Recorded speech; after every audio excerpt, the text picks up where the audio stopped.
नमस्कार मंडळी, मी आहे नरसिंग भुरे आरोग्य दूत न्यूजमधून. मंडळी, आज 31 डिसेंबर नवीन वर्षाच्या स्वागताच्या आधीच पाचोरा शहरात पोलिसांनी कडक इशारा दिला आहे. दारू पिऊन वाहन चालवणाऱ्यांनो आज अजिबात रस्त्यावर उतरू नका, कारण आज पाचोरा शहरातील छत्रपती शिवाजी महाराज चौकात ड्रंक अँड ड्राईव्ह तपासणी जोरात सुरू आहे. हे कुठलीही औपचारिक कारवाई नाही, ही आहे थेट कारवाई, थेट दणका. पाचोरा पोलीस स्टेशनचे पोलीस निरीक्षक श्री राहुल कुमार पवार यांच्या मार्गदर्शनाखाली संपूर्ण पोलीस यंत्रणा रस्त्यावर उतरलेली आहे. मंडळी, आज कोणीही ऐकून घेतलं जाणार नाही. ओळख, राजकीय फोन, दबाव काहीही चालणार नाही. दारू पिऊन वाहन चालवलं तर थेट कारवाई, दंड, गुन्हा नोंद आणि गाडी जप्तसुद्धा होऊ शकते. हे फक्त नियमासाठी नाही, हे तुमच्या जीवासाठी आहे, तुमच्या कुटुंबासाठी आहे आणि रस्त्यावर चालणाऱ्या निरपराध नागरिकासाठी आहे.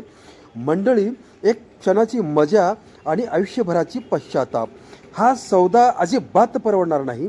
म्हणूनच आज 31 डिसेंबरला दारू पिऊन वाहन चालवू नका.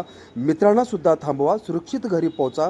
नवीन वर्षात अपघात नको, रुग्णालय नको, पोलीस स्टेशन नको, कायदा मोडू नका. कायदा तुमची वाट पाहतोय. मी आहे नरसिंग भुरे, आरोग्य दूत न्यूज पाचोरा. ही बातमी शेअर करा. एक जरी जीव वाचला तर ही पत्रकारिता सार्थक ठरेल. आरोग्य दूत न्यूज पाहण्यासाठी लाईक करा, शेअर करा, सबस्क्राईब करा. धन्यवाद.